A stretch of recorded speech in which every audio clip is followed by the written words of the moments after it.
ای ماه خیر و مغفرت از خالق آمرزگار.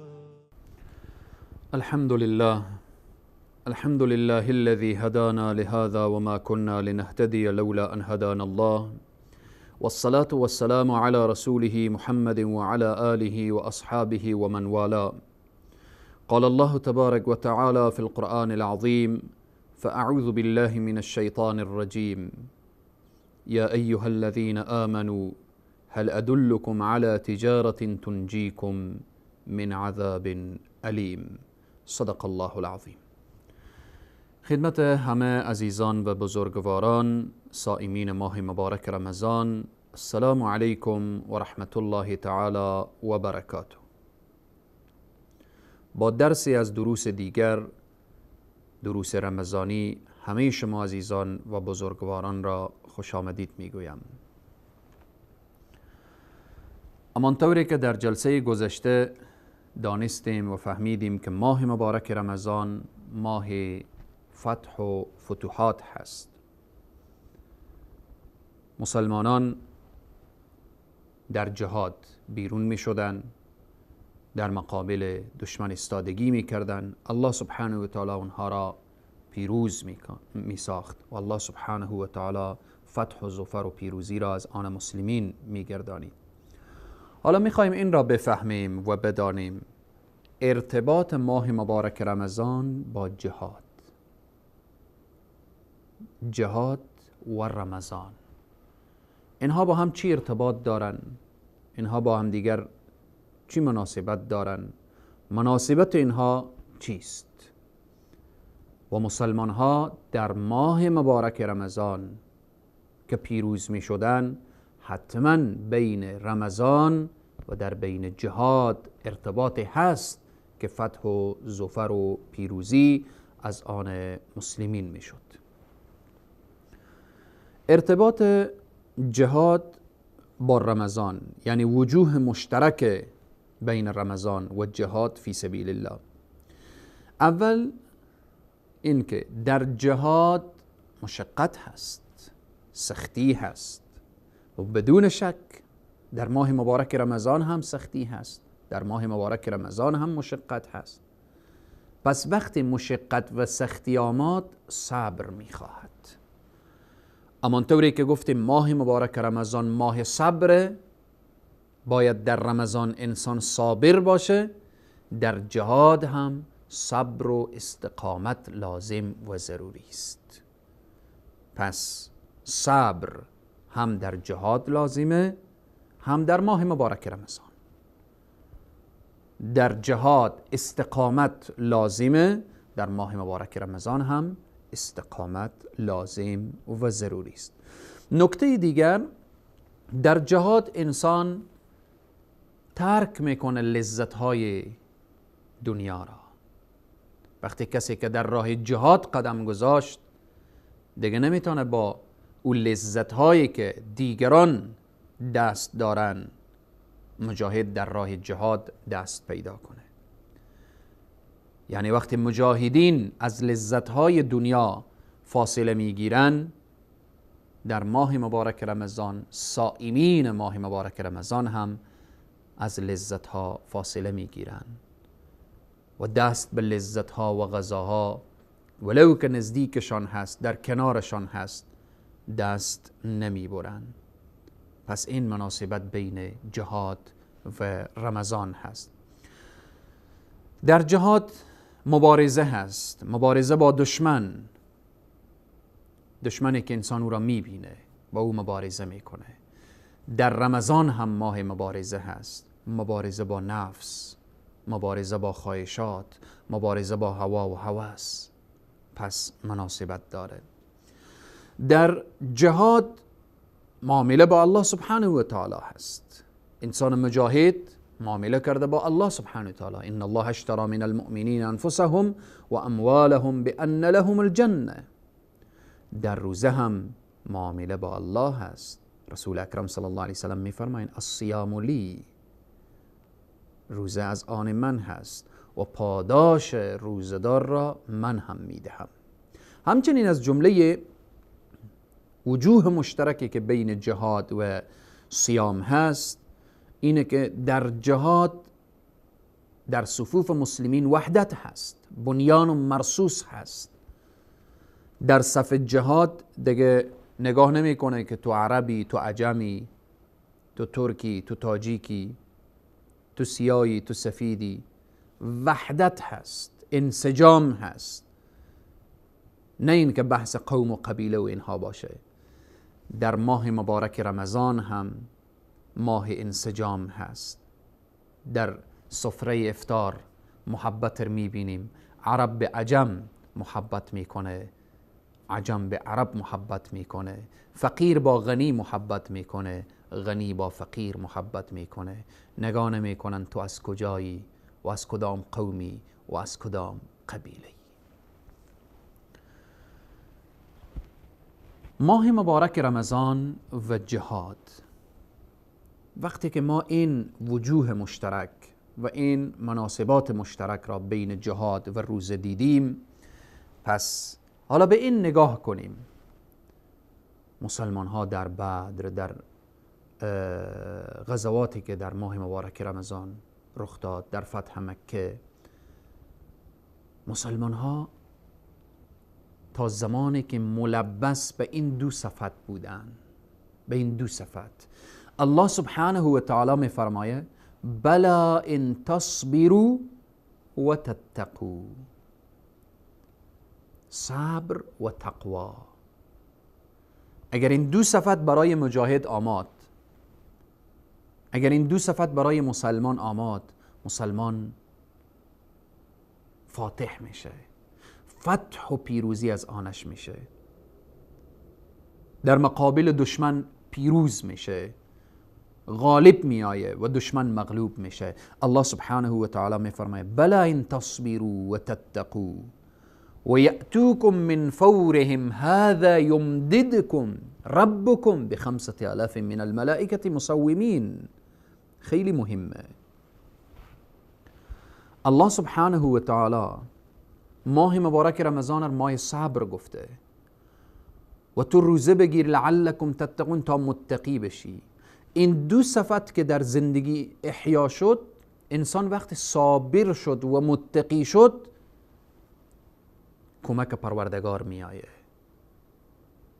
فرشتگان پروردگار می آیند به نصرت، به پیروزی، به کمک.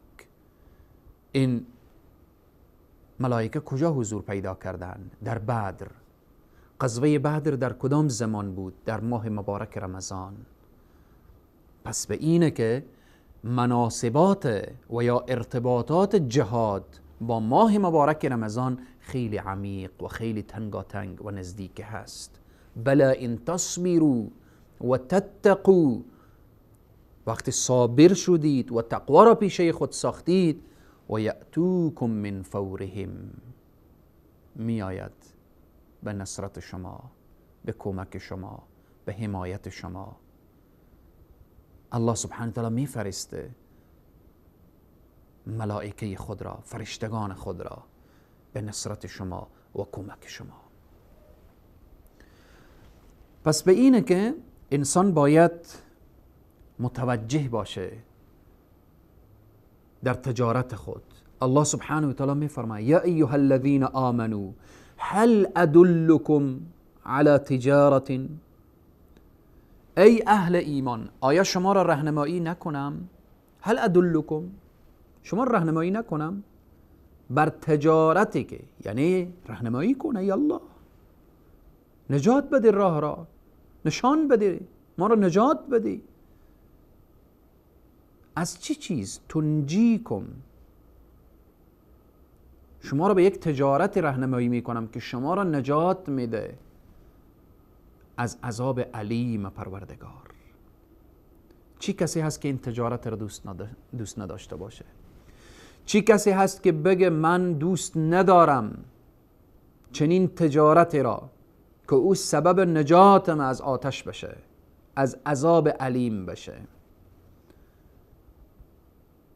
ذره عقل اگر کسی داشته باشه به دنبال چنین تجارتی میگرده، جستجو میکنه.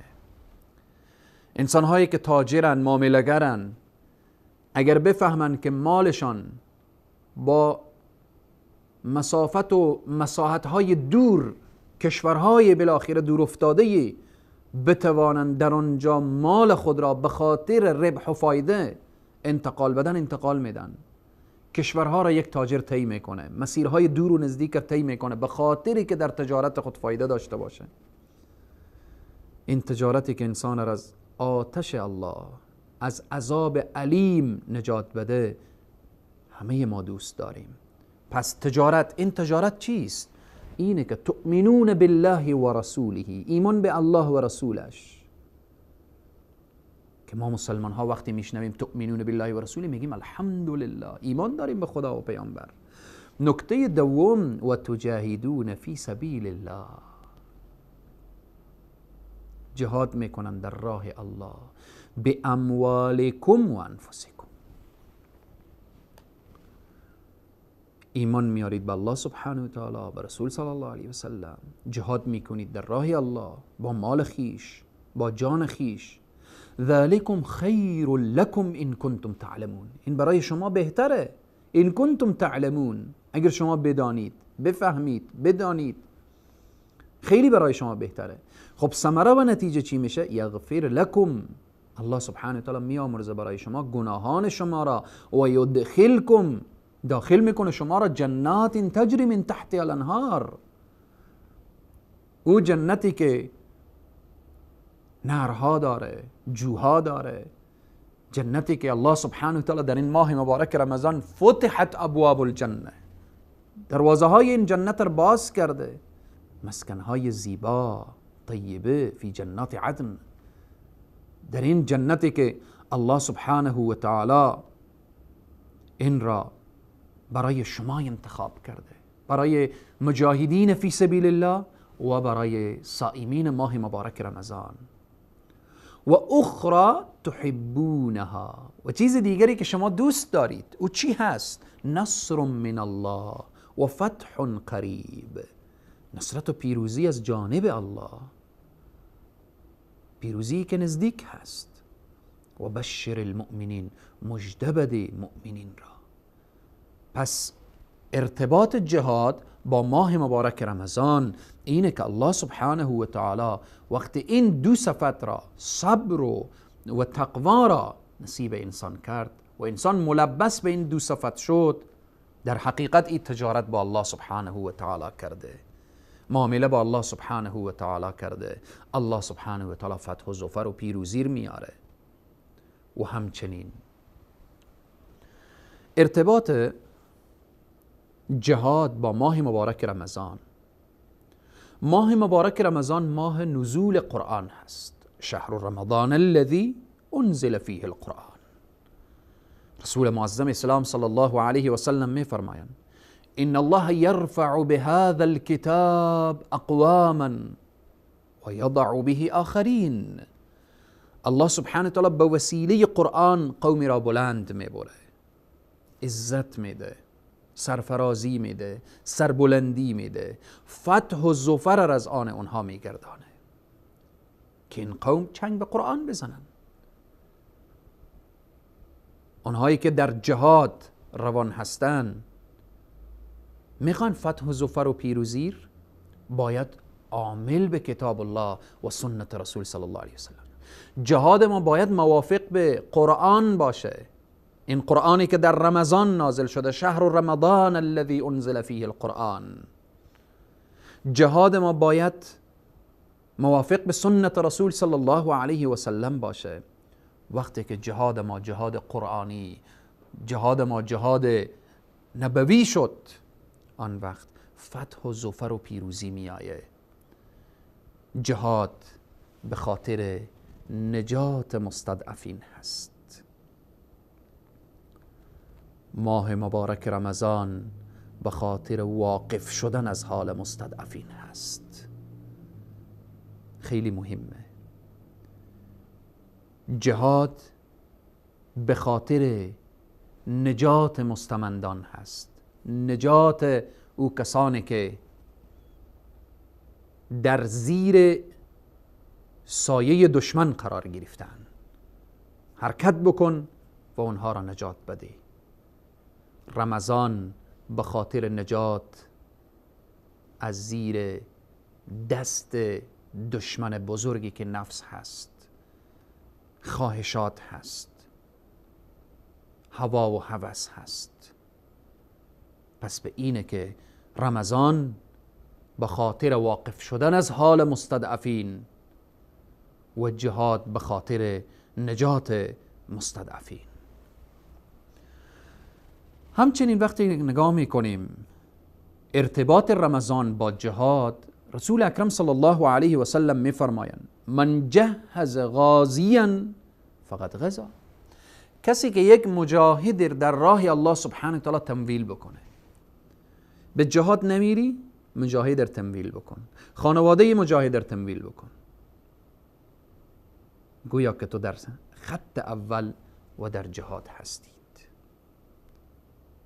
در رمضان رسول اکرم صلی الله علیه وسلم میفرمایند من فطر صائما كان له مثل اجره غیر انه لا ينقص من اجر الصائم شیئا او کما قال. کسی که در رمضان یک مسلمان را افطاری میده، یک صائم را افطاری میده، همون قدر که اجر و ثواب او گرفته الله سبحانه تعالی به این شخص هم میده، بدون اینکه از اعمال او شخص چیزی کم بشه، از اجرش چیزی کم بشه. پس این مناسبات جهاد با ماه مبارک رمضان هست. الله سبحانه و تعالی بر ما توفیق بده تا اینکه بفهمیم و بدانیم که ماه مبارک رمضان ماه جهاده، ماه تلاشه.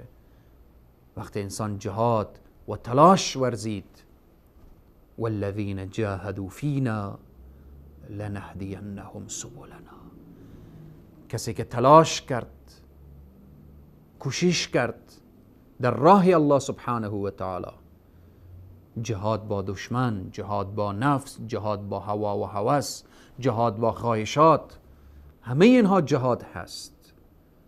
لنهدینهم سبلنا، الله سبحانه و تعالی میگه من راه را برای اونها نشان میدم، من برای اونها فرج و گشایش میارم، من مشکلاتشان را حل میکنم، من فتح و ظفر و پیروزی از آن ایشان میگردانم. الله سبحانه وتعالی به ما توفیق بده تا اینکه تجارت با الله داشته باشیم. ان الله اشترى من المؤمنین انفسهم، معامله با الله داشته باشیم. این تجارتی که الله ما را راهنمایی کرده که میفرماید یا ایها الذین آمنوا هل ادلکم علی تجارت تنجیکم من عذاب علیم، این تجارت را متوجه باشیم و این تجارت را از دست ندیم. الله سبحانه و تعالی مجاهدین واقعی که در هر گوشه ای از دنیا در نبرد و در صحنه جنگ و جهاد قرار دارن، الله سبحانه و تعالی فتح و ظفر و پیروزی نصیب ایشان بگردانه، خانواده ایشان را حفظ بفرمایه و الله سبحانه و تعالی بر ما توفیق بده تا به نوعی از انواع جز مجاهدین راه حق باشیم. تا برنامه بعد همه شما عزیزان و بزرگواران را به خداوند کریم و رحیم می سپارم. والسلام علیکم و رحمت الله تعالی و برکاته. رمضان يا رمضان، رمضان يا رمضان، رمضان يا رمضان، رمضان يا رمضان. ای رحمت پروردگار، ای بر خزان دل بهار، ای ماه خیر و مغفرت از خالق آمرزگار.